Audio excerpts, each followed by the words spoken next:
La semana pasada acerca de cómo es la Trinidad que envía la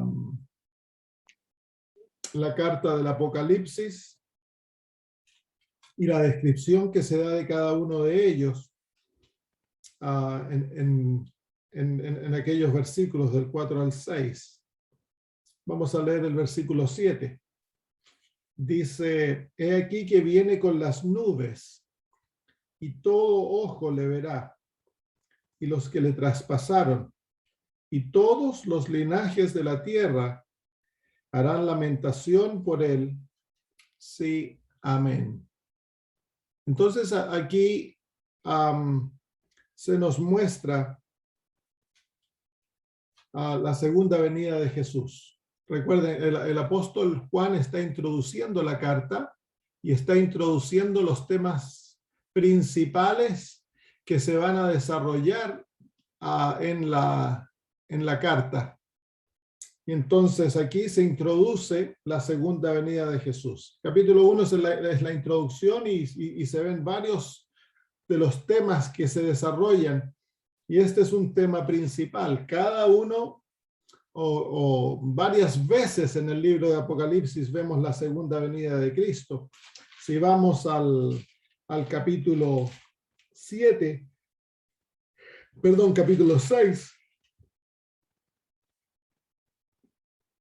en el versículo 16 y 17 encontramos la segunda venida de Jesús. Dice: y decían a los montes y a las peñas, caed sobre nosotros y escondednos del rostro de aquel que está sentado sobre el trono y de la ira del Cordero, porque el gran día de su ira ha llegado, y ¿quién podrá sostenerse en pie? Así que ahí vemos la segunda venida de Jesús. En el capítulo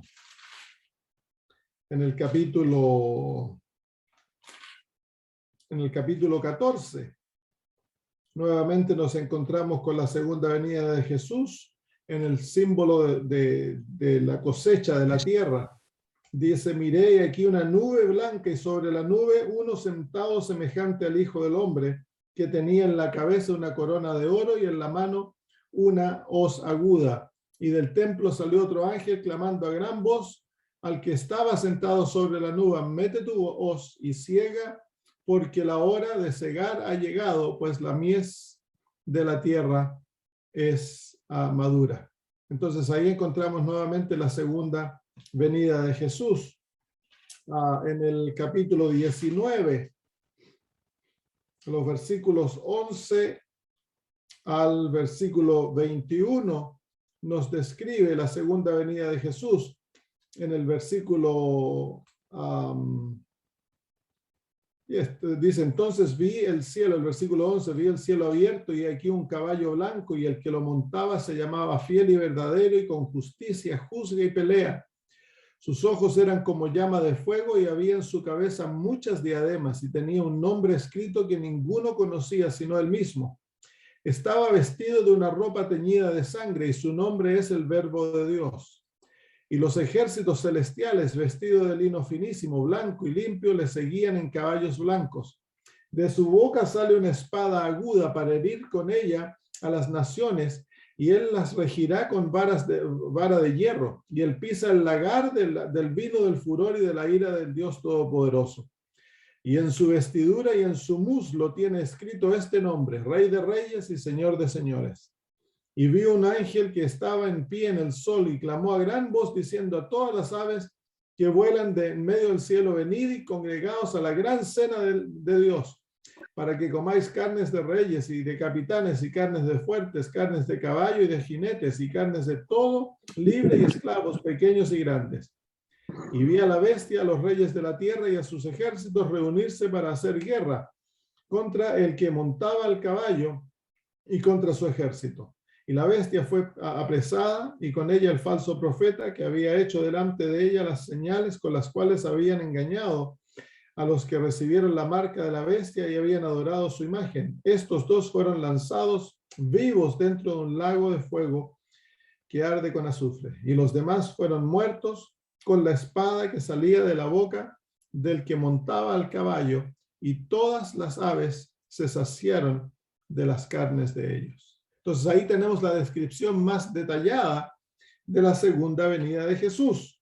En el versículo 7 del capítulo 1 dice que viene con las nubes. Lo vimos eso en el capítulo 15, que uno sentado en la nube. Pero la nube no es una nube literal, las nubes son una conglomeración de ángeles en las cuales Cristo viene.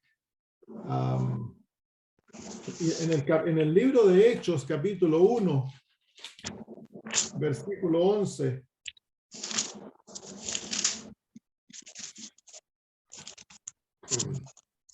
se nos muestra el momento en el que el Señor Jesús asciende al cielo.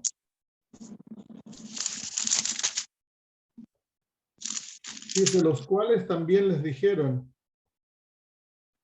o versículo 9, dice, y habiendo dicho estas cosas, viéndolo ellos, fue alzado y le recibió una nube que le ocultó de sus ojos. Versículo 11, entonces dice, y los cuales también les dijeron, varones galileos, ¿por qué estáis mirando al cielo? Este mismo Jesús que ha sido tomado de vosotros al cielo, así vendrá como le habéis visto ir al cielo. Entonces, una nube de ángeles lo toma y lo llevaron al cielo, y lo mismo ocurre en su segunda venida cuando Cristo vuelve. Es una nube de ángeles que lo traen, que lo acompañan a medida que Él desciende.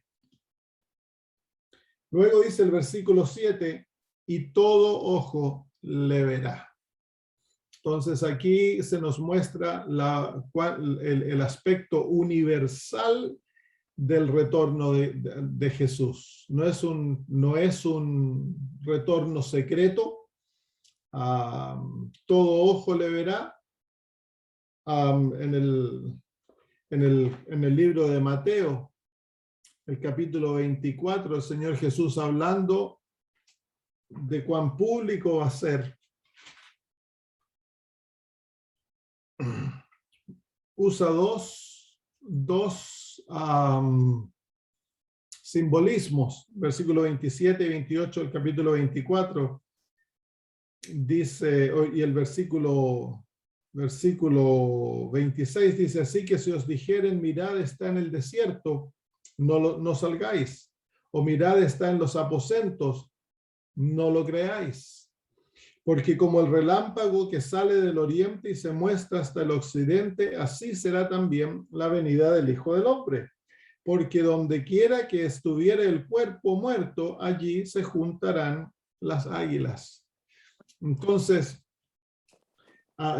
Jesús habla acerca de la venida de Satanás como Cristo, y va a ser una venida secreta, pública en el hecho de que va a aparecer en la tierra, pero no va a aparecer para que todo el ojo lo vea en el mismo momento. Satanás va a tratar él con todas sus artimañas de imitar la segunda venida de Jesús, porque él está buscando a que los hijos de Dios se sometan a él. Pero Jesús ha hecho una distinción bien clara entre la venida del enemigo y su venida. Y la venida del enemigo va a ser una venida que se podría decir así, comparada a la verdadera venida de Cristo, una venida secreta. Nos van a tener que decir, hoy Jesús vino.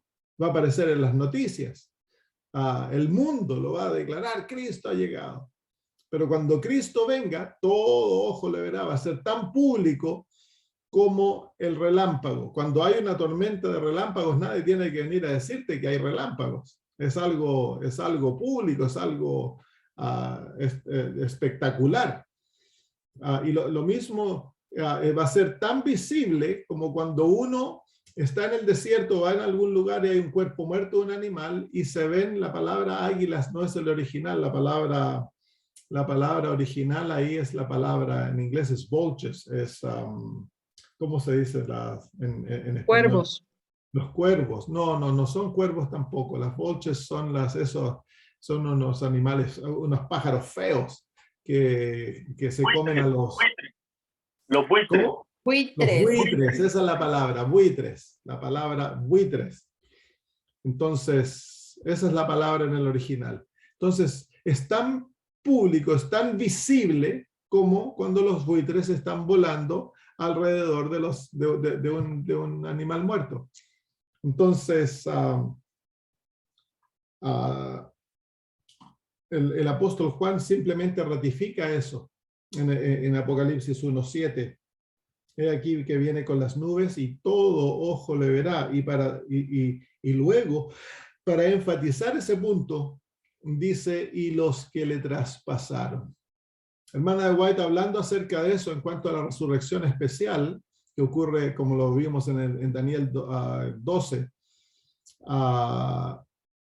en esta resurrección especial resucitan los peores enemigos del pueblo de Dios y de Cristo, durante las edades. Así que va a resucitar Caifás, Anás, van a resucitar los sacerdotes que lo crucificaron, todos aquellos que participaron en aquello, y luego todos los grandes enemigos que persiguieron al pueblo de Dios, porque lo que se nos hace a nosotros se lo está haciendo a Cristo. Entonces ellos van a ser resucitados para contemplar la segunda venida de Cristo y para ver a quien ellos persiguieron. Y al perseguir al pueblo de Dios, ellos realmente estaban haciendo guerra contra Cristo. Por eso que se nos clarifica eso en Apocalipsis 19 y 16, de que cuando ellos, los reyes de la tierra, se unen para hacer guerra contra el Cordero, la guerra contra el Cordero es hecha en la presencia de su pueblo, de sus hijos. Cuando Cristo viene, el mundo entero está unido para destruir a sus hijos. Y Él viene a liberarlos. Y esa guerra no es, Dios no la toma, no toma esa guerra hecha contra nosotros. Él la toma en forma personal. Esa guerra la están haciendo contra Él. Entonces ellos serán resucitados para contemplar al que viene. Qué terrible ir a hacer esa experiencia, ¿no? Cuando uno piensa que Caifás le tenía celos a Jesús,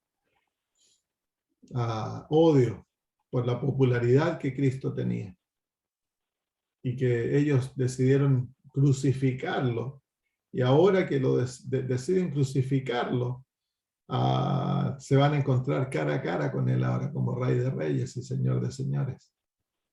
Oscar, ¿levantaste la mano? Sí, pastor, disculpe que haga esta pregunta, pero antes que avancemos en el tema, yo creo que es importante, pastor, porque justamente esta segunda parte del versículo 7 es donde aún dentro de la iglesia hay muchas diferencias y mucha discusión con la resurrección especial, perdón. Cuando nos referimos a la resurrección especial, estamos hablando de un adelanto de la resurrección que van a ver los impíos después del milenio. Esto es así, es un adelanto específicamente solo a los que traspasaron a Jesús.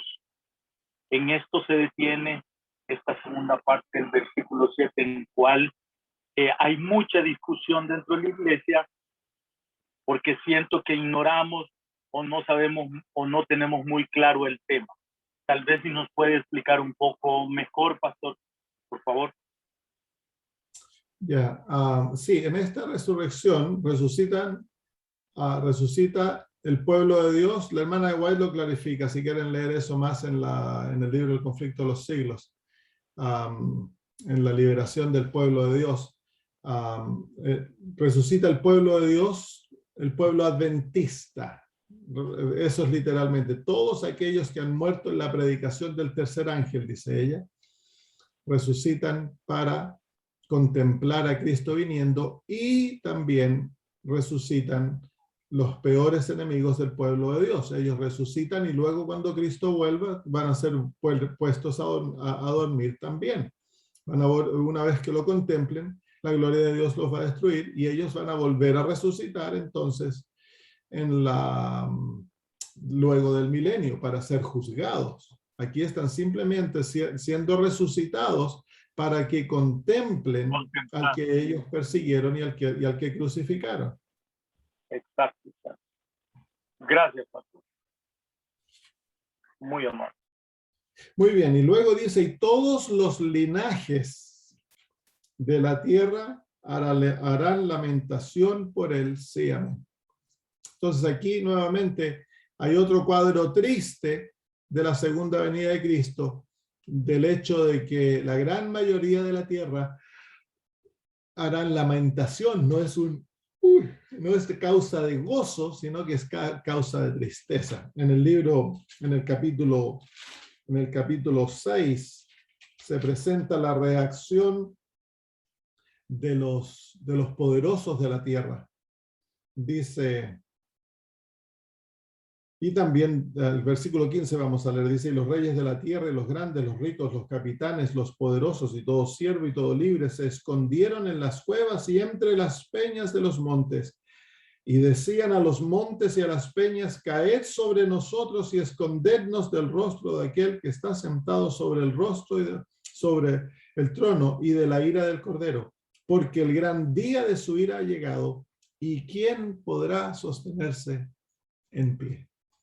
Entonces aquí ahora vemos un mundo que está llorando, haciendo lamentación y pidiéndole que las rocas caigan sobre ellos y los escondan del rostro de Cristo. El rostro que es buenas nuevas para el pueblo de Dios es causa de terror para el mundo. Y en el libro, nuevamente en el capítulo 19, vemos que cuando el ángel llama a las aves del cielo a venir a este festín, dice, para que comáis carnes de reyes y de capitanes, y carnes de fuertes, carnes de caballos y de sus jinetes, y carnes de todos, libres y esclavos, pequeños y grandes. Se presenta el mismo grupo que pide que caiga sobre ellos las rocas, se los presentan aquí ahora destruidos. Y dice, y la bestia fue apresada, y con ella el falso profeta que había hecho delante de ella las señales con las cuales había engañado a los que recibieron la marca de la bestia y habían adorado su imagen. Estos dos fueron lanzados vivos dentro de un lago de fuego que arde con azufre. Entonces aquí vemos de que una de las razones por las cuales el mundo lamenta la venida de Cristo es que ellos han sido engañados. Aceptaron el engaño. ¿Por qué es que aceptaron el engaño? El libro de Segunda de Tesalonicenses nos muestra el por qué.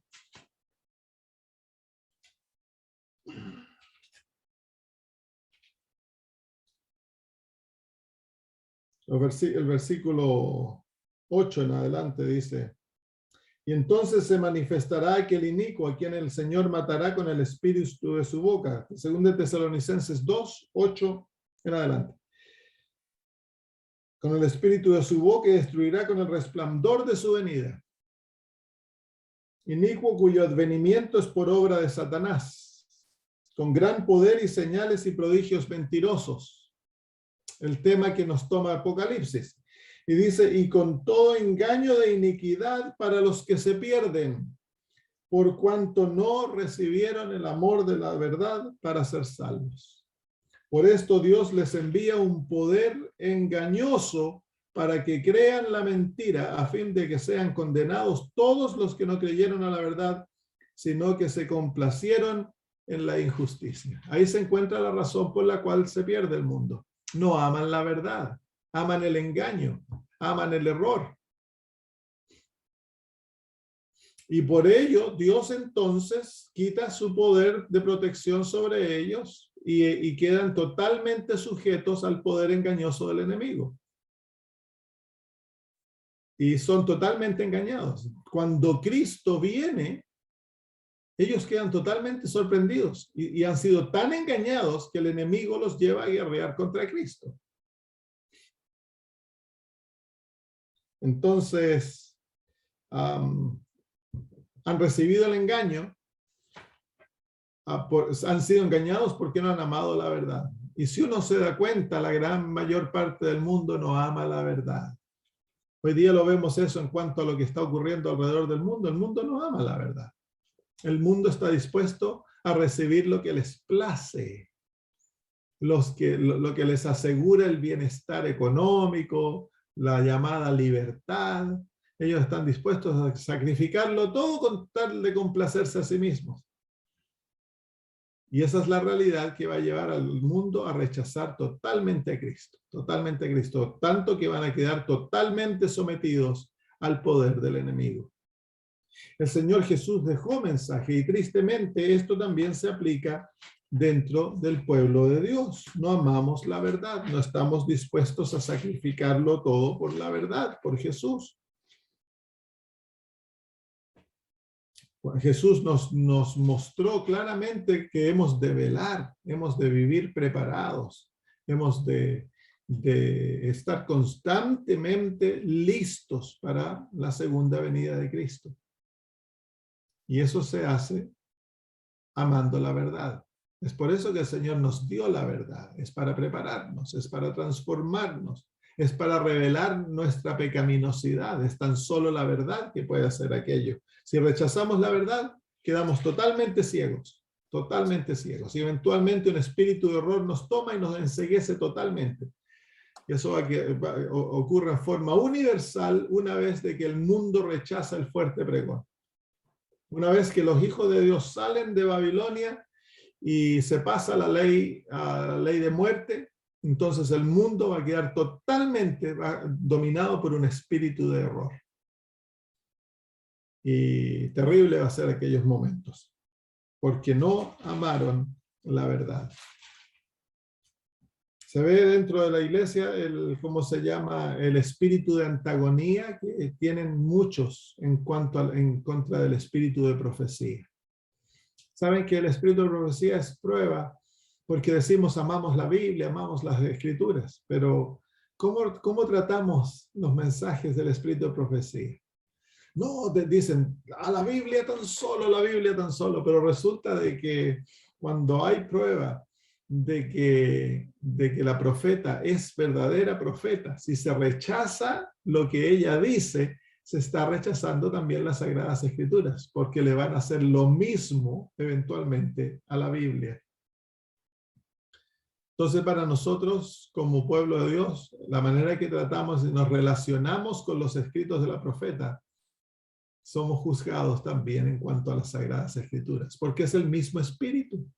No hay diferencia entre el espíritu que inspiró a los profetas de la Biblia y el espíritu que inspiró a Elena de White. Es el mismo Dios. Cuando rechazamos al profeta, nosotros no rechazamos al profeta, nosotros rechazamos al espíritu que inspiró al profeta. Es parte del pecado contra el Espíritu Santo. El endurecer nuestro corazón contra lo que el profeta dice, tú estás endureciendo el corazón contra lo que Dios te dice. Porque no es el profeta, es Dios el que habla. Entonces hemos de tener mucho cuidado al rechazar la verdad. Porque eventualmente, si no vivimos de acuerdo a aquella verdad que nos ha sido revelada, entonces Dios nos va a dejar en un estado de error. Como dice el Antiguo Testamento, han amado a sus ídolos. Déjenlos con sus ídolos. Muy bien, entonces ese es el versículo 7. Y el apóstol Pablo, el apóstol Juan, termina diciendo ese versículo, sí, amén. Y la carta del Apocalipsis termina de esa manera. La carta del Apocalipsis termina con la venida de Jesús. No termina con la tierra nueva, la carta de Apocalipsis. Termina en el versículo 20, diciendo, el que da testimonio, capítulo 22, versículo 20 del Apocalipsis, dice, el que da testimonio de estas cosas, dice, ciertamente vengo en breve. Ese es el último mensaje de la carta de Apocalipsis. Y el apóstol Juan dice, amén, sí, ven Señor Jesús. Entonces, la segunda venida de Cristo es la bienaventurada esperanza. Ahí se siembran todas las esperanzas del pueblo de Dios. en aquella gloriosa mañana cuando nuestro Salvador vendrá. Y no hemos de perderla de vista. Debe estar constantemente ante nuestros ojos el hecho de que Cristo va a venir y que viene pronto. Para el pueblo de Dios, la venida de Cristo siempre ha sido pronto. Cuando nosotros escuchamos a pastores o teólogos que dicen, no, puede ser 50, 100 años. Eso no es el mensaje de las Escrituras. Para el pueblo de Dios, la segunda venida de Cristo siempre ha sido pronto. Y cuánto más pronto en nuestros días cuando estamos viendo el cumplimiento de todas las señales alrededor nuestro. Pronto hemos de vivir como que Cristo viniese hoy. Porque puede ser que hoy sea para ti o para mí. Puede que hoy sea el día en que bajemos al descanso y lo próximo que vamos a ver ya sea la segunda venida de Cristo o la tercera venida.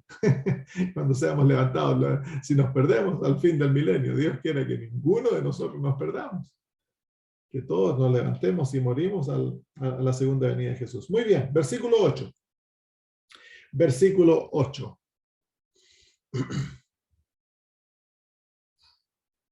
Dice, yo soy el alfa y la omega. Principio y fin, dice el Señor.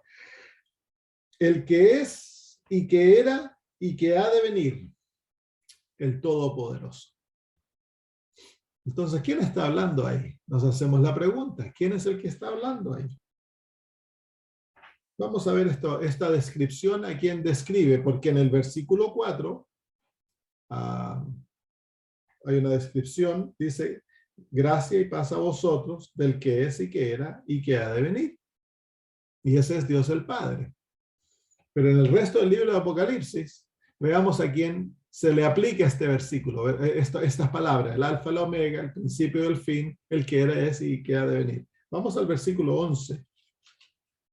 Versículo 10 dice, yo estaba en pie, yo estaba en el Espíritu en el día del Señor y oí detrás de mí una gran voz como de trompeta que decía, yo soy el alfa y la omega, el primero y el último. Escribe en un libro lo que has de ver, lo que ves, y envíalo a las 7 iglesias que están en Asia, a Éfeso, Esmirna, Pérgamo, Tiatira, Sardis, Filadelfia y Laodicea. Y me volví para ver la voz que hablaba conmigo y vuelto vi 7 candeleros de oro y en medio de los 7 candeleros a uno semejante al Hijo del Hombre. Así que ¿quién es el alfa, el omega, el principio y el fin?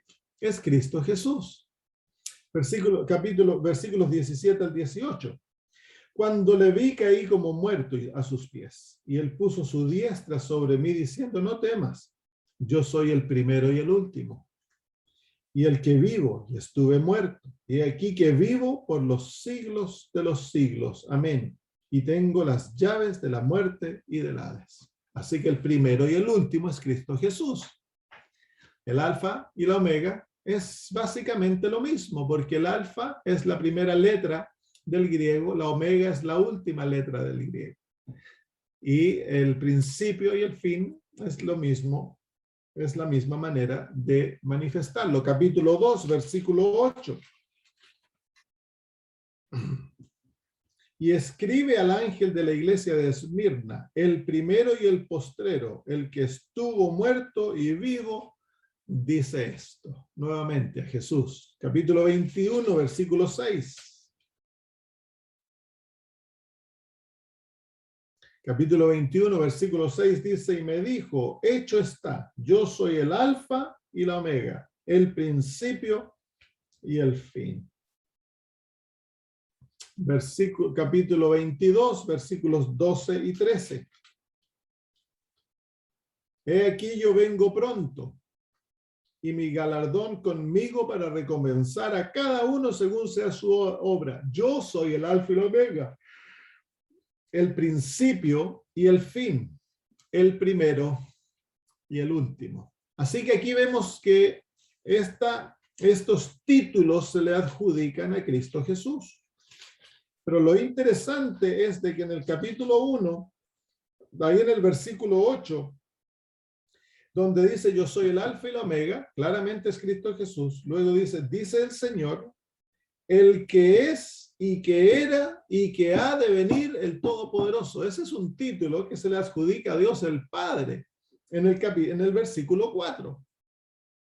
Entonces aquí claramente vemos de que Cristo y Dios el Padre son uno y son igual.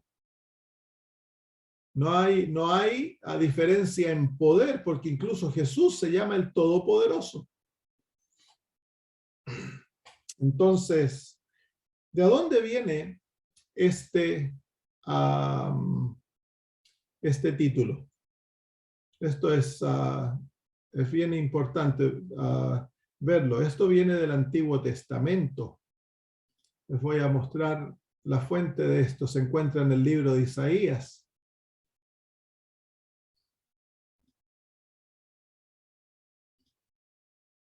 Déjenme encontrarlo, estoy abriendo un estudio para mostrarles de dónde viene este título.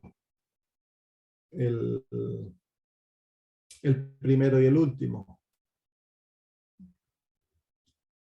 Vengan al libro de Isaías, capítulo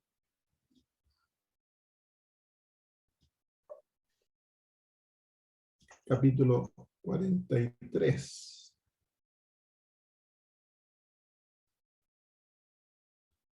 Vamos a ir antes de eso. Déjenme buscarlo. Vamos al capítulo 44 de Isaías.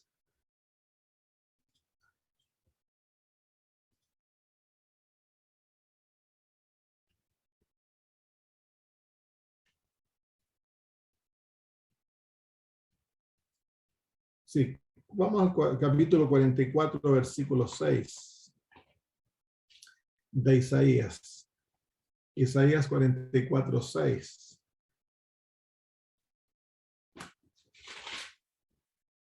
Dice, así dice Jehová, Rey de Israel, y su Redentor, Jehová de los ejércitos. Yo soy el primero y yo soy el postrero, y fuera de mí no hay Dios. Lo interesante es que en ese versículo es Jesús, Jehová es Jesús. Porque el libro de Apocalipsis, como ya lo vimos, toma esto y se lo aplica directamente a Cristo. El primero y el postrero en el Nuevo Testamento es Cristo Jesús. Así que en el Antiguo Testamento, en este versículo donde Jehová habla y dice, yo soy el primero, yo soy el postrero, y fuera de mí no hay Dios, es Cristo Jesús. Porque en el libro de Apocalipsis, ese término, el primero, el postrero, el alfa y el omega, es Jesús, claramente. Así que el libro de Apocalipsis identifica a Cristo como Jehová del Antiguo Testamento, por eso lo llama el Todopoderoso. Y le adjudica la descripción de Dios el Padre, se la adjudica también a Cristo, porque en el libro de Isaías a Cristo también se lo llama Padre Eterno, en Isaías 9:6. En el capítulo 43 de Isaías también se nos muestra 43, versículo 10. Dice, vosotros sois mis testigos, dice Jehová, y mi siervo que yo escogí, para que me conozcáis y creáis y entendáis que yo mismo soy. Antes de mí no fue formado Dios, ni lo será después de mí. Así que aquí se nos explica qué significa que es el primero y que es el postrero. Aquí se dice en el versículo 10, antes de mí no fue formado Dios. Este es Jesús hablando como Jehová. Antes de mí no fue formado Dios, porque en el antitrinitarianismo se enseña que Dios el Padre existió antes que Cristo. Y aquí esto está totalmente negado, porque dice, antes de mí, eso es el primero. Y después de mí, eso es el postrero. Así que esto está describiendo a Jesús. Recuérdense, el primero y el postrero es Cristo en la Biblia. Así que antes de mí, no fue formado Dios, muestra esa realidad, que Él es el primero. y que Él es el postrero. Así que eso de que enseñan de que Dios el Padre fue antes que Cristo y que Él después le dio nacimiento y le dio el privilegio de ser Dios porque es hijo de Dios, tiene la naturaleza de Dios, entonces Él vino después de Dios el Padre, es falso, porque Cristo dice, antes de mí no fue formado Dios.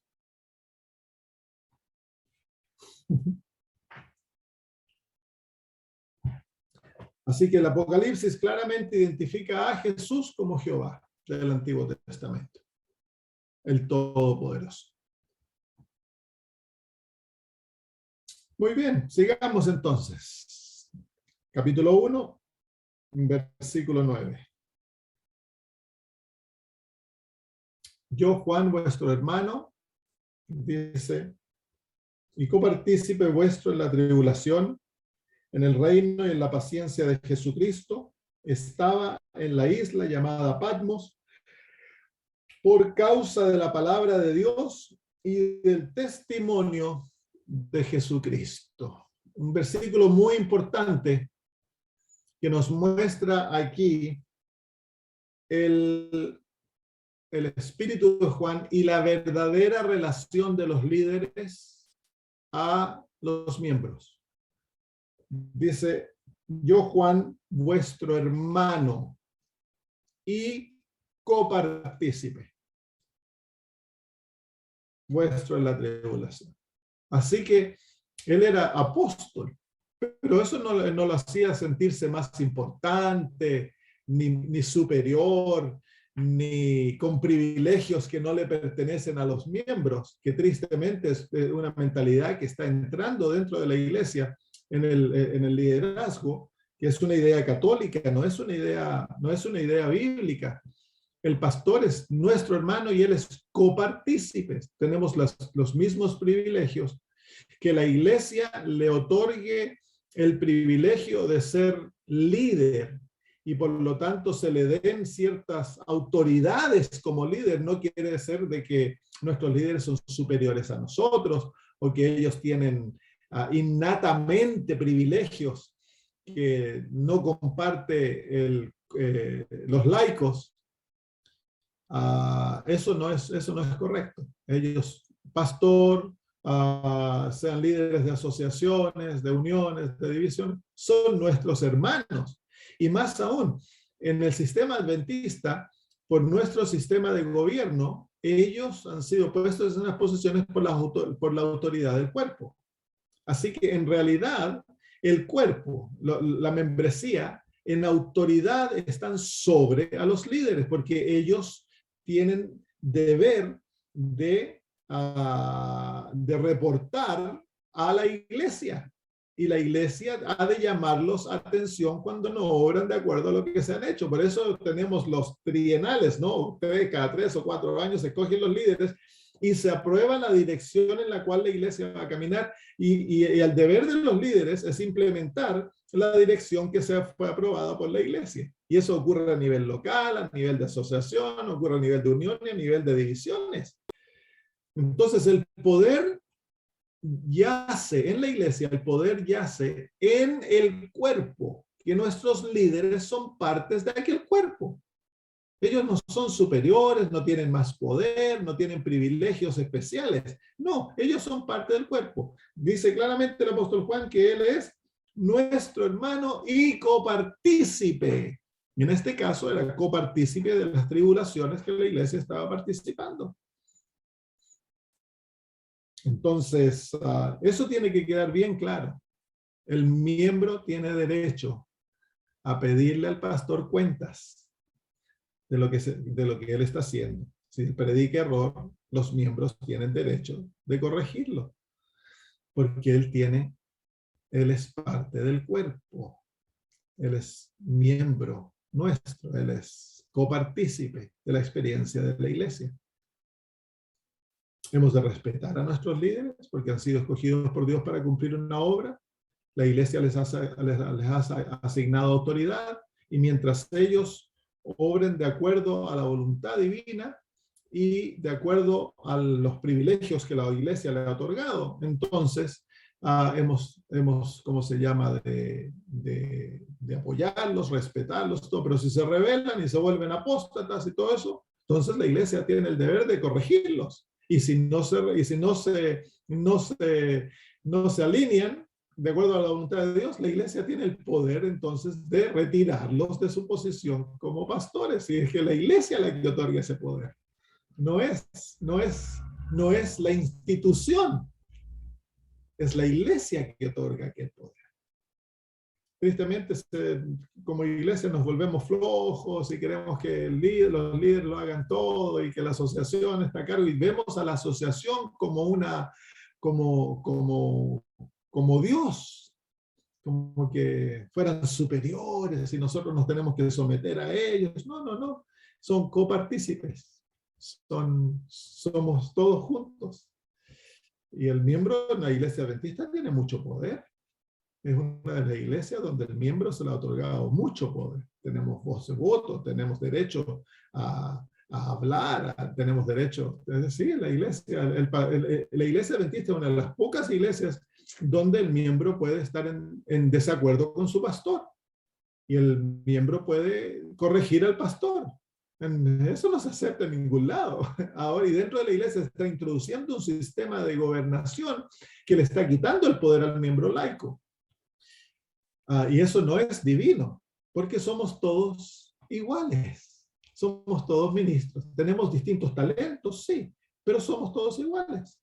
Entonces, si yo cometo un error, ustedes como miembros, yo soy todo el miembro, ustedes tienen el derecho de decir, Pastor Samuel, yo no estoy de acuerdo con lo que usted dice y no se lo voy a aceptar. Y más aún, yo pienso que usted debiera corregir lo que está enseñando.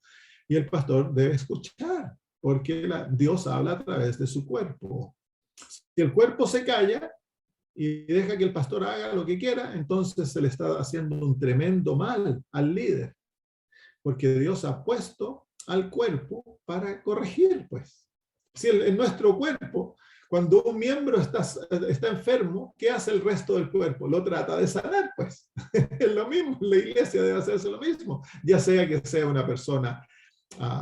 Y no me gusta usar el término laico, porque eso es una diferenciación católica, no es una diferenciación bíblica. El laico es el cuerpo de la iglesia, todos. Entonces, los miembros tienen derecho a corregir al pastor, al líder, si es que el líder está obrando malamente, pues. Pero tristemente, no, el pastor, no, pero si el pastor está cometiendo adulterio, ¿qué vamos a hacer? O si el pastor está enseñando doctrinas falsas, ¿qué vamos a hacer? Es la iglesia que lo corrige, pues. Entonces, ese deber no debe descartarse. Debemos hacerlo con amor, con paciencia, debemos tratarlo como un ser humano amado, pero no debemos cerrar nuestros ojos cuando aquellas cosas están ocurriendo, ni debemos otorgarles poderes que no les corresponden. El pastor no tiene el poder de hacer todas las decisiones dentro de la iglesia. Dentro de la iglesia adventista, el poder del pastor es muy limitado, porque está limitado a ¿cómo se llama?, a la decisión del cuerpo. Si el pastor quiere hacer algo, pero la asamblea le dice que no, el pastor no puede hacerlo. Simplemente porque en la iglesia adventista es la asamblea, es la iglesia que tiene el poder de obrar, de decidir sí o no. Y el pastor ha de someterse a la voluntad de la asamblea. Por supuesto, si una iglesia local apostata, el pastor entonces no tiene deber de someterse a los dictados de la asamblea y él puede entonces retirarse de su posición o tratar de reformar la situación, que va a crear conflicto. Pero el poder se encuentra en la iglesia adventista en la asamblea. Y eso no debe olvidarse, porque somos todos iguales. Tenemos distintas posiciones, distintos talentos, pero somos todos iguales. Todos tenemos el mismo poder dentro de la iglesia. Y eso es lindo, pues. No hay nadie que sea superior al otro aquí. Seas hombre, seas mujer, sea lo que sea, por tu posición dentro de la iglesia, somos todos iguales, queridos hermanos. Y hemos de ejercer ese privilegio divino otorgado a cada miembro de la iglesia. Yo, Juan, vuestro hermano y copartícipe vuestro en la tribulación. Qué lindo, ¿no? copartícipe vuestro en la tribulación. En otras palabras, el apóstol Juan no deja que sus ovejas sufran solas. Él participa en la tribulación de sus ovejas. Él es perseguido así como sus ovejas son perseguidos. Él no abandona al redil para proteger su vida, sino que él pone su vida a riesgo para proteger a su redil, y le costó ser desterrado. Lo trataron de matar, pero eventualmente fue desterrado porque no pudieron matarlo. ¿Cómo ustedes creen que se siente la iglesia ahora al tener un pastor que estuvo dispuesto a morir por ellos? Un cuadro tan lindo, ¿no? Un cuadro tan bonito del verdadero pastor. Copartícipe en la tribulación, en el reino y en la paciencia de Jesucristo. Estaba en la isla llamada de Patmos por causa de la palabra de Dios y el testimonio de Jesús. ¿Se imaginan cuando la iglesia recibe la carta de este hombre que fue desterrado por ellos, estuvo dispuesto a morir por ellos y por Jesús? Un pastor fiel, un pastor amante. Para ellos esa carta debe haber sido como que recibieron la carta de un héroe, porque eso es lo que debiera ser. Los pastores debieran ser vistos como héroes dentro del pueblo de Dios, en su fidelidad, en su deseo de proteger, en compartir el evangelio, la predicación, la fidelidad a la palabra de Dios, al espíritu de profecía, todo aquello. Entonces, si en todas épocas los pastores fieles han sido vistos como héroes dentro del pueblo de Dios. Han sido admirados por ser hombres celosos, hombres que han amado a su pueblo, han estado dispuestos a sacrificarlo todo por el pueblo, por la iglesia. Vivimos en un tiempo en el que el ser pastor es cómodo. Se manejan buenos autos, se vive en buenas casas, se vive cómodamente, hay un estatus ahora dentro, ¿no? Se va a prepararse a universidades caras, se salen con títulos. Entonces eso tiende a debilitar al ¿cómo se llama? Al ministerio. El que se ponga a que, por ejemplo, al pastor se le dé un sueldo muy alto, debilita el ministerio, porque ahora él ya no tiene que vivir por fe, no tiene que sacrificarse, y muchos miembros miran y el pastor resulta que el pastor maneja un auto más caro que el mío, y resulta que yo pago los diezmos. Los hermanos muchas veces razonan de esa manera. Entonces el pastor tiene que ser como Juan, estar dispuesto a sacrificarlo todo por sus miembros. Yo pienso de corazón de que el ministerio debiera ser un llamado de sacrificio, donde el pastor gana un sueldo que les permite comer, le permite vestirse, le permite vivir, pero no le permite lujos, para que no atraiga al ministerio a aquellos que no son llamados por vocación, que no son llamados porque el Espíritu Santo los ha llamado, sino que son llamados porque, bueno, la realidad es que si tú llegas a ser pastor hoy en día y no causas problemas, tienes tu posición garantizada por el resto de tu vida. Y en los países, no en los países del tercer mundo, pero en los países del Western World, de Australia, América, Europa, el pastor gana un buen sueldo. Entonces, atrae al que no pudo ser ingeniero, no pudo ser doctor, no pudo ser esto, no pudo ser lo otro. Entonces, por ejemplo, en Polonia, la iglesia se está quedando sin pastores. ¿Por qué? Porque, bueno, tristemente, ¿cómo se llaman? Los muchachos de Polonia no ven al pastorado como algo deseoso, por dos razones. Uno, que el ejemplo que muchos de los pastores han presentado ha sido un ejemplo no bueno, son flojos, no se dedican a la obra. Y segundo, la iglesia les paga poco. Entonces, eso en vez de ser, como se llama, algo que los echara, debiera ser un atractivo para el joven consagrado. Pero producto del mal ejemplo de muchos pastores, entonces hay una ¿cómo se llama? Decadencia. Yo cuando era niño, para mí el deseo de ser pastor era lo máximo, porque veía a los pastores como héroes. Yo había vivido, por ejemplo, con un pastor en Chile, murió hace poquito, de 101 años. Él, como se llama, era un héroe de la fe, era un hombre que en la iglesia, yo me acuerdo cuando niño llegaban los endemoniados, y él, como se llama, no les tenía miedo, un hombre que levantó iglesias, sacrificado, lo entregaban todo. Yo viví con ellos 5 meses, eran pobres, pero amaban a Dios de todo corazón. Entonces yo crecí con esa visión del pastorado, de sacrificio, de amor a la membresía, de vivirlo todo por Cristo. Y eso es lo que debiera ser el pastorado dentro de la iglesia. Debiera ser visto altamente espiritual, totalmente dedicado a la iglesia y entregado totalmente para el bienestar del pueblo de Dios. Muy bien. Ya vimos eso de la palabra de Dios y del testimonio de Cristo, la relación entre la Biblia y el espíritu de profecía. Eso ya lo vimos en la introducción. Versículo 10. Yo estaba en el espíritu en el día del Señor. Así que el apóstol Pablo recibe una visión, el hecho de estar en el espíritu en el día del Señor. ¿Y qué es este día? Nosotros decimos es el sábado, pero todas las otras denominaciones dicen que es el domingo, y es una de las primeras manifestaciones de que la iglesia estaba guardando el domingo, porque llama a este día no el sábado, sino que lo llama el día del Señor. Entonces nosotros nos hemos de preguntar, ¿cuál es el día del Señor?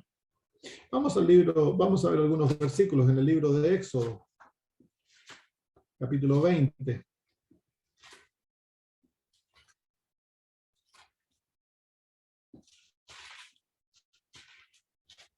No hay evidencia bíblica para llamar este día el día domingo. Pero veamos algunos versículos donde el sábado se lo llama el día de Dios. Capítulo 20 de Éxodo, versículo 8. Acuérdate del día de reposo para santificarlo. 6 días trabajarás y harás toda tu obra. Mas el 7º día es reposo, o sábado de Jehová tu Dios. Entonces el sábado que es de Jehová tu Dios. Así que aquí se encuentra el día del Señor, el día de Jehová, es el sábado. Isaías 58.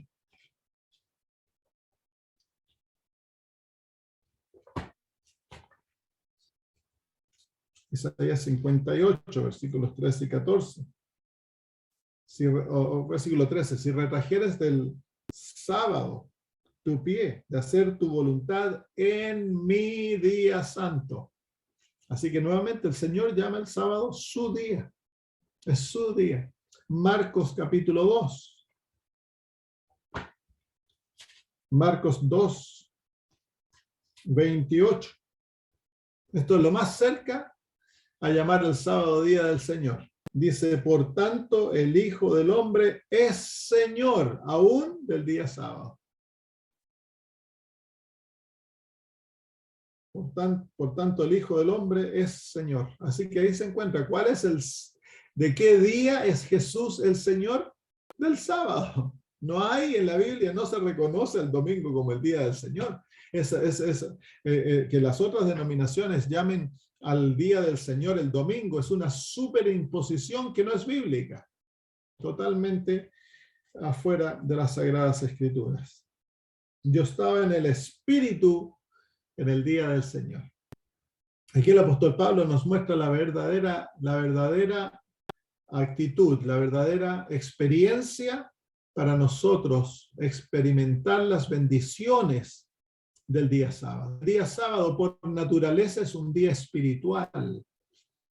Dejamos de descansar de las obras nuestras el día viernes. Cesamos de la carne.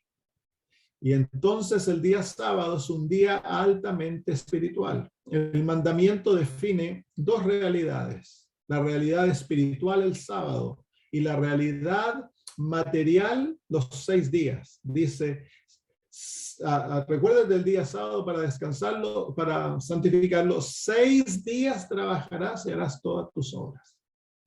Así que se encuentran las 2 realidades. El sábado es un día espiritual y para poder disfrutar del sábado, nosotros hemos de estar en el Espíritu.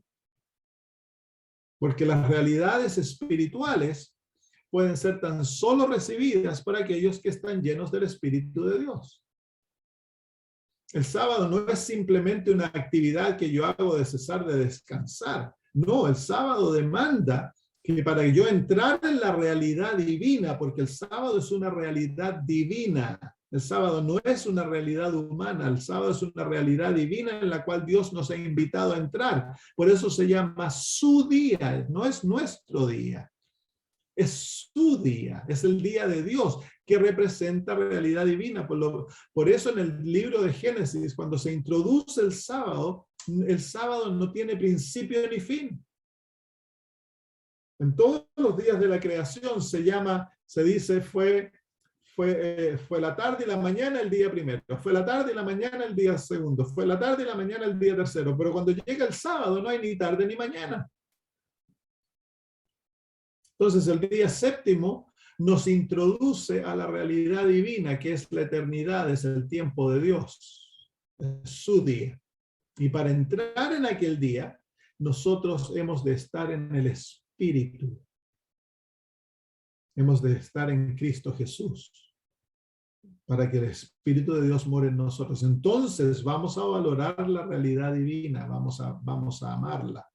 El sábado es una prueba de lo que va a ser la eternidad. Hay tantas cosas que el sábado nos enseña, pero aquí el apóstol Juan nos muestra la verdadera manera de entrar al sábado, de disfrutar el día del Señor. Hemos de estar en el Espíritu. Técnicamente para él quiere decir de la realidad de que él recibió la visión de Apocalipsis en el día sábado. Cuán significativo que el Apocalipsis fue otorgado el día sábado, ¿no? Entonces el libro de Apocalipsis es específicamente dedicado para aquellos que guardan el sábado.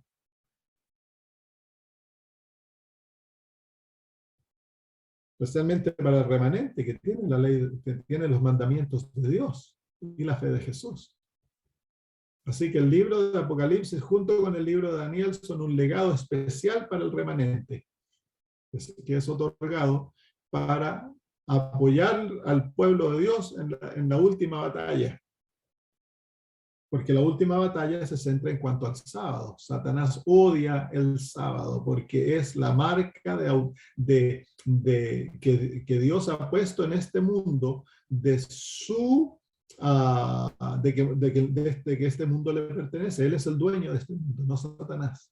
Y mientras el sábado se guarda en este mundo, es un insulto constante a lo que Satanás dice de él ser el Dios de este mundo.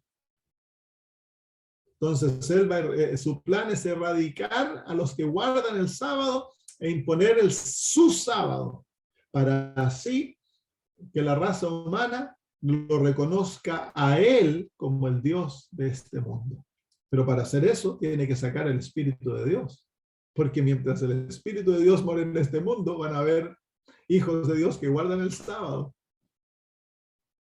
Entonces, la última batalla es llenar a este mundo de su espíritu. Por eso la raza humana se divide en dos espíritus. Aquellos que están poseídos por el Espíritu de Dios y aquellos que están poseídos por el Espíritu de Satanás. Y no hay, ¿cómo se llama?, congruencia entre el Espíritu de Cristo y el Espíritu del mundo. Va a haber guerra para tratar de destruir al pueblo de Dios, y el pueblo de Dios predicando la palabra de Dios, en vez de que el reino de Dios caiga, va a ser el reino de Satanás que va a ser destruido. Entonces aquí se introduce este aspecto del sábado, que es tan importante en cuanto a la marca de la bestia, en el último conflicto, tan importante. Dice el versículo 10, que ahora es, ya estamos por terminar. Yo estaba en el Espíritu en el día del Señor y oí detrás de mí una gran voz como de trompeta, que decía: yo soy el Alfa y el Omega. Una voz de trompeta. La voz de Cristo es como voz de trompeta, ¿se fijan? Miren, en el libro de Primera de Tesalonicenses se nos muestra aquella voz nuevamente. Y es la voz que levanta a los muertos. Primera de Tesalonicenses, capítulo 4, versículo 16. Porque el Señor mismo con voz de mando, con voz de arcángel y con trompeta de Dios. Ahí se encuentra la voz de trompeta. Así que cuando Cristo habla, tiene una voz como de un clarín, como de una trompeta. Una voz tan clara, melodiosa. La hermana me dice que la voz de Cristo es una voz melodiosa. Muy bien, lo dejamos ahí.